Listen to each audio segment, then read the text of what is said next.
Welcome back, everybody, for another deep dive. Yeah. Today we're going to be talking about something that's near and dear to my heart.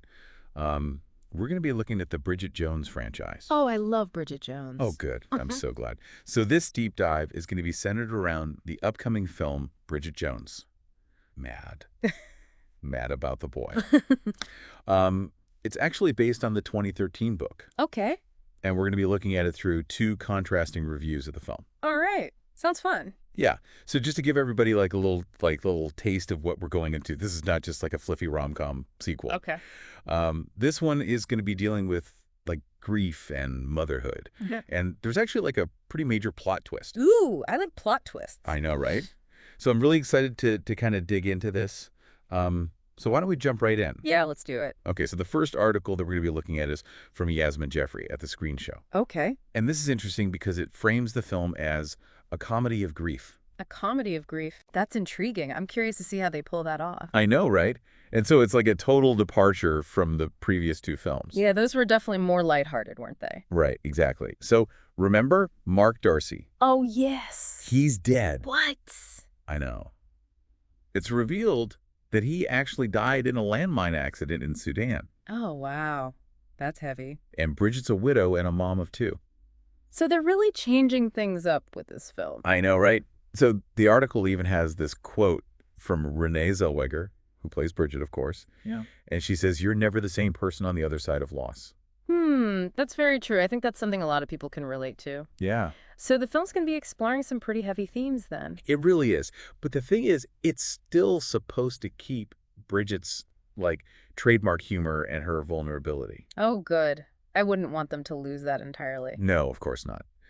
The director, Michael Morris, actually talks about this in the article. Okay.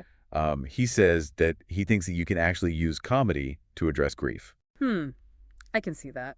Sometimes laughter is the best medicine. Right. And he also believes that the process of grieving is like a universal experience. Yeah, everyone grieves in their own way, but there are definitely some common threads. Exactly. Okay, so we've got grief and motherhood. What about romance? Is there a new love interest for Bridget? Oh, there is. And it's actually a little controversial. Oh, tell me more. So his name's Rockster, and he's 29 years old. Okay. The article actually describes him as a tree-rescuing Adonis. What do you think of that? A tree rescuing Adonis sounds interesting and handsome, I guess.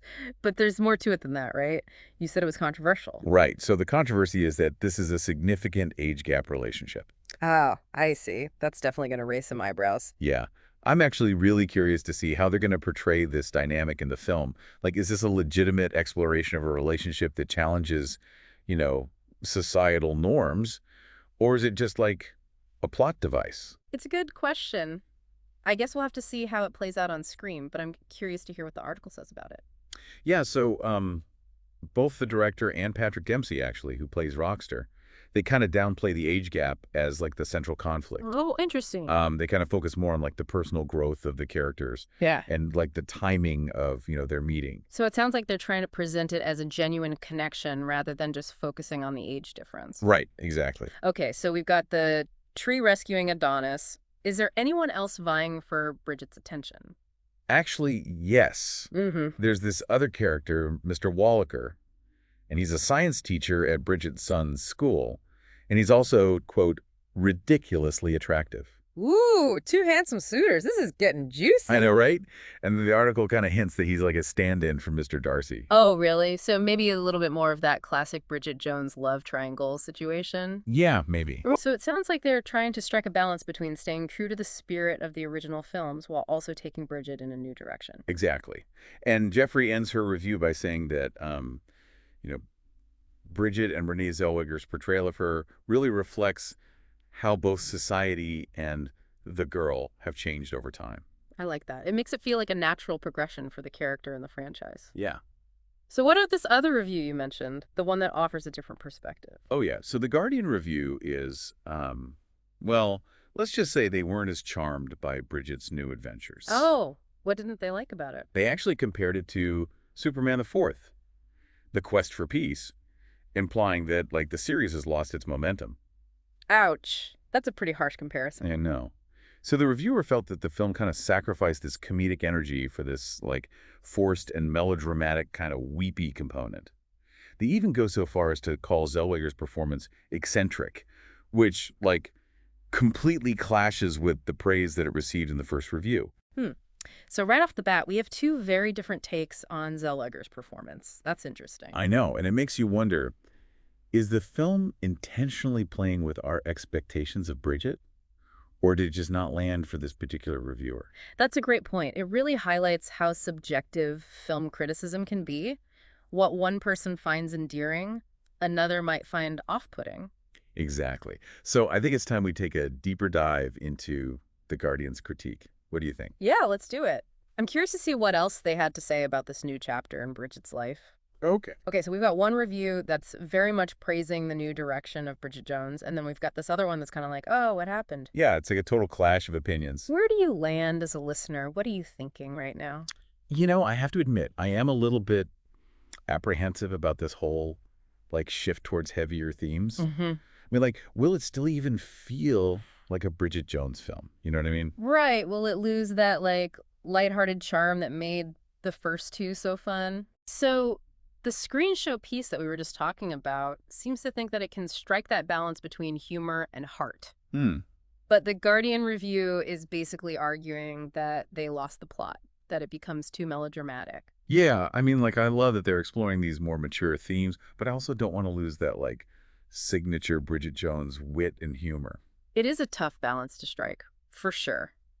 And it kind of seems like it all hinges on Renée Zellweger's performance. Oh, absolutely. I mean, Yeah. like, one review's praising it and the other one's saying it's eccentric. Yeah, it's centric. I wonder if that's speaking to maybe just how they're portraying her now. Maybe she is more mature or like jaded even. Oh, yeah, that's actually a good point. Maybe they're trying to show us that Bridget's been through some tough times and she's not quite the same Bridget that we knew. Right, exactly. And actually both reviews bring up that Hugh Grant and Emma Thompson are back. Oh, really? Yeah. So they're reprising their roles as Daniel Cleaver and Dr. Rawlings. Oh, that's awesome. At Oh, least we'll have them for some comedic relief. right. Even the Guardian review with all of its negativity was like, okay, but Hugh Grant and Emma Thompson were great. Okay, so at least we've got that going for us. Yeah. And then there's this whole age gap romance thing. Oh, yeah, we haven't really gotten into that yet. So one review is presenting it as like this potential catalyst for broader conversations about relationships. And the Guardian was like, nah, it's just a tired plot device. They actually compared it to the Macrons. Oh, wow. Throwing some shade. I know.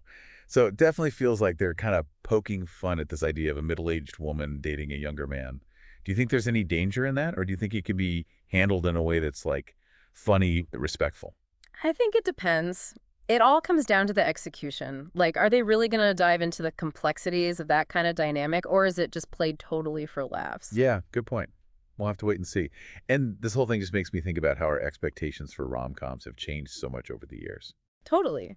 Like, do you think this is part of a bigger trend of rom-coms getting more mature and, like, tackling real issues? I think so. I mean, like, we're seeing more films that deal with grief and mental health and even social and political issues. Right, and there's always going to be a place for those, like, light and fluffy rom-coms. Yeah. But I do think people are wanting more depth. Yeah, I mean, it's wild to think that Bridget Jones, who was once all about being single and having mishaps, is now a widow and a mother dealing with an age gap romance. I know, it's like a whole new Bridget. Do you think this is going to like alienate longtime fans or bring in a whole new audience? That's a great question. Like, are people going to be into this more mature, introspective Bridget? Or are they going to miss the old Bridget with the bad decisions and the Chardonnay? Right. So I think for this film to really succeed, they have to convince us that this is still Bridget, even though she's gone through all these changes. Yeah, like, does she still have that same charm and relatability? Does the humor still feel genuine, even though the themes are heavier? Yeah, and like, does it feel like a natural evolution for her character? Or does it feel forced? Right. So many questions. I know. So we're analyzing these two very different reviews, but each viewer is going to come to their own conclusion. Absolutely. What resonates with one person might not resonate with another. Exactly. And that's Better. totally okay. Yeah, what matters is that we're all engaging with the film thoughtfully and like keeping an open mind. And maybe being moved by it in some way. Exactly. Whether that's laughing or crying or just reflecting on our own lives. Well said. Okay, so we've talked about the heavier themes and the performances. Now let's circle back to this age gap romance because there's a lot to unpack there. It's so interesting how these two reviews frame this whole age gap romance thing. Yeah, one's like, oh, this is reflecting changing norms, and the other's like, come on, this is such a cliche. I think that cynical take maybe comes from how age gap romances are usually portrayed in film, especially when it's an older woman with a younger man. Oh, totally. It's always like a fleeting fling or something scandalous. It's rare to see it treated with like actual depth. Exactly. And I think that's why people are so curious about how they're going to handle it in this film. Like, is it actually a meaningful relationship or is it just there for shock value? Right. And it makes me wonder if our own experiences and biases play into how we view this kind of romance. Oh, for sure. Like, if we've only ever seen age gap relationships portrayed negatively, we might automatically be skeptical. Totally. So for you, the listener, think about what you're looking for in a rom-com. Are you wanting something light and fun, or are you open to something that goes a little deeper and might even make you feel a little uncomfortable? And if you do see this film, pay attention to how they portray the age gap romance. Does it feel genuine? Does it challenge your own ideas about love? Regardless of whether you end up loving or hating this film, I think it's a good example of how rom-coms are changing. Definitely. It's not all about fairy tales and happy endings anymore. They're starting to reflect the messy reality of relationships and tackle real-life issues. And I think that's a good thing. It makes for more interesting and relatable stories. Yeah, and it reminds us that even characters we love can change and grow and surprise us. And sometimes those surprises can be really thought-provoking. So we've gone through these two contrasting reviews, and we're left with a lot of questions. And that's okay. I think it means the film has done its job. It's got us thinking and talking. It's made us curious. Exactly. And it reminds us that art is supposed to challenge us and leave us wanting more. Maybe Bridget's journey will even inspire us to embrace our own imperfections and find the humor in life's challenges. And to never give up on finding love and happiness no matter what. That's a great message. And on that note, I think it's time to wrap up this deep dive. Thanks for joining us. And until next time, happy viewing.